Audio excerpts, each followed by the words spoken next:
चलिए आज एक कहानी सुनते हैं। एक ऐसी कहानी जिसमें 3 मेन कैरेक्टर्स हैं, एक माँ, उसके 2 छोटे बच्चे और मुश्किलें। ऐसी मुश्किलें जो एक के बाद एक आती चली जाती हैं और जो लगभग नामुमकिन लगती हैं। ये कहानी है एक माँ के जुनून की, उसके संघर्ष की और उसकी हिम्मत की। और कहानी की शुरुआत होती है एक वादे से, एक बहुत ही पावरफुल वादे से। माँ चिड़िया, जिसका नाम है चिक्की, अपने बच्चों से कहती है, रुको मेरे लाल, मम्मा कुछ ले आएगी, चाहे जान ही क्यों ना चली जाए। अब ये सिर्फ शब्द नहीं थे, ये अपने भूखे बच्चों के लिए एक माँ की कसम थी। और यही कसम इस पूरी कहानी को एक जबरदस्त इमोशनल मोड़ देती है। तो देखिए, सीन कुछ ऐसा है। 2 नन्हे भूखे चूजे हैं, चिंकू और पिंकू, और वो एक भयानक तूफान में फंसे हुए हैं। लगातार बारिश हो रही है और उनकी माँ चिक्की के पास कोई चारा नहीं है। उसे अपने बच्चों के लिए खाना लाने के लिए एक बहुत ही खतरनाक सफर पर निकलना ही पड़ेगा। तो सोचिए, एक तरफ है एक माँ का पक्का इरादा कि कुछ भी हो जाए वो अपने बच्चों को बचाएगी, और दूसरी तरफ है कुदरत का कहर, जोर की बारिश, तूफानी हवाएं। अब सवाल ये उठता है कि इस जबरदस्त टक्कर में आखिर जीत किसकी होगी।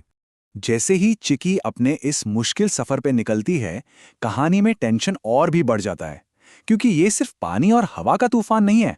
अरे नहीं, इसके साथ एक और छिपा हुआ और कहीं ज्यादा खतरनाक खतरा भी आ रहा था। और वो खतरा क्या है? शिकारी। ये जो तूफान है ना, ये सिर्फ जंगल को नहीं हिला रहा था, ये उन भूखे शिकारियों को भी जगा रहा था जो किसी भी हाल में अपना शिकार ढूंढ रहे थे। और कहानी के इसी मोड़ पर एंट्री होती है टोनी तोते की, जो चिक्की को वार्निंग देता है। वो बताता है कि कैसे एक सांप ने एक कबूतर के घोंसले पर हमला कर दिया था। मतलब वो चिक्की को समझाता है कि वो जिस असली खतरे का सामना कर रही है वो कितना बड़ा है। तो अब चिक्की की पहली बड़ी आजमाइश का वक्त आ गया है। उसका रास्ता 2 शिकारी पक्षियों ने रोक लिया है। और ये सिचुएशन बहुत ही ज्यादा सीरियस है। चिक्की के सामने मानो मौत ही खड़ी है। ये 2 शिकारी पक्षी सिर्फ कोई रुकावट नहीं है, बल्कि ये एक जानलेवा खतरा है। ये उसके और उसके भूखे बच्चों के बीच में खड़े हैं। अब चिक्की ये बात अच्छी तरह जानती है कि वो ताकत में इन शिकारियों का मुकाबला कर ही नहीं सकती। तो सवाल ये है कि जब ताकत काम ना आए तो फिर कोई कैसे बच सकता है? बचने का रास्ता क्या है? और यहीं पर चिक्की की होशियारी, उसकी चतुराई काम आती है। वो ताकत का नहीं बल्कि दिमाग का इस्तेमाल करती है, साइकोलॉजी का। सबसे पहले वो उनके शिकारी होने के घमंड को चुनौती देती है। फिर वो एक कंपटीशन का आइडिया रखती है, और आखिर में वो उन्हें एक दूसरे के ही खिलाफ कर देती है। तो चलिए, चिक्की शिकारियों को तो मात दे देती है अपनी सूझबूझ से, लेकिन उसे इस बात का बिल्कुल भी अंदाजा नहीं था कि उसके अपने घोंसले में एक और कहीं ज्यादा खतरनाक दुश्मन उसका इंतजार कर रहा था। जब वो वापस पहुंचती है तो जो देखती है वो किसी भी माँ का दिल तोड़ देने के लिए काफी है। उसका बेटा चिंकू तेज बुखार में तप रहा था। सोचिए, बाहर की दुनिया की तूफान से लड़कर लौटी चिक्की को अब अपने ही घर में एक ऐसे दुश्मन का सामना करना था जो दिखाई भी नहीं दे रहा था। और मुसीबतें यहीं खत्म नहीं होती। ये संकट और भी गहरा हो जाता है जब कुछ ही देर बाद उसका दूसरा बेटा पिंकू भी बीमार पड़ जाता है। अब तो चिक्की की दुनिया जैसे सिमटती जा रही थी और उसकी हिम्मत, उसकी उम्मीद भी जवाब दे रही थी। ये एक जरूरी सवाल है। देखिए, चिक्की ने शिकारियों को तो अपने दिमाग से हरा दिया था, है ना?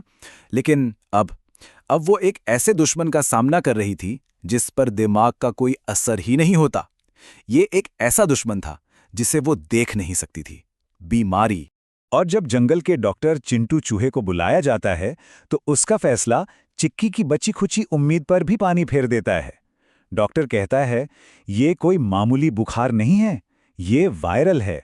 अब सब कुछ तुम्हारी ममता और भगवान की मर्जी पर है।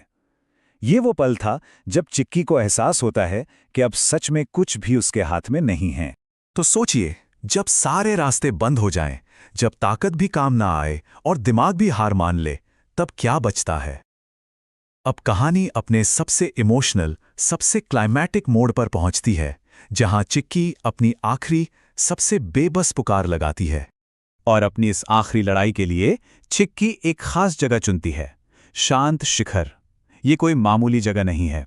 ये इतनी ऊंची है कि कहते हैं वहां आसमान और आत्मा एक हो जाते हैं।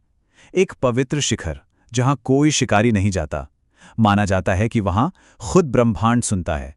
और वहां पहुंचकर चिक्की जो कहती है वो इस कहानी का शायद सबसे पावरफुल मोमेंट है। वो आसमान की तरफ देखकर चिल्लाती है, हे ब्रह्मांड, मैं तुझसे मांगने नहीं आई, मैं तुझसे अपने बच्चों के लिए लड़ने आई हूं। अगर इस जंगल में न्याय बाकी है तो मेरे बच्चों को मुझे लौटा दे। ये एक मां की चीख थी। वो भीख नहीं, अपना हक मांग रही थी। ये किस्मत को दी गई एक सीधी चुनौती थी। चिक्की के इस जबरदस्त चुनौती के बाद अगली सुबह क्या लेकर आती है? क्या उसकी आवाज, उसकी पुकार सुनी गई? और फिर घोर निराशा के अंधेरे को चीरती हुई एक उम्मीद की किरण नजर आती है। जैसे ही चिक्की घोंसले में लौटती है, एक बहुत ही धीमी, कमजोर सी आवाज उसे सुनाई देती है, मम्मा, पानी देना। ये एक इशारा था, एक संकेत कि उसकी लड़ाई बेकार नहीं गई। और नतीजा? चिंकू और पिंकू कमजोर जरूर थे, लेकिन उनका बुखार उतर चुका था। धीरे धीरे उनकी ताकत भी वापस आ रही थी। मतलब वो तूफान से बच गए, शिकारियों से बच गए और बीमारी से भी बच गए। चिक्की का परिवार अब फिर से पूरा था और उसके बच्चे अब उड़ने के लिए तैयार थे। और ये कहानी हमें एक बहुत गहरे सवाल के साथ छोड़ जाती है कि आखिर असली ताकत आती कहां से है? क्या वो जिस्मानी ताकत में है, या तेज दिमाग में, या फिर वो उस अटूट प्यार और उस जिद में है जो एक मां को अपने बच्चों के लिए पूरे ब्रह्मांड से भी लड़ जाने पर मजबूर कर देती है?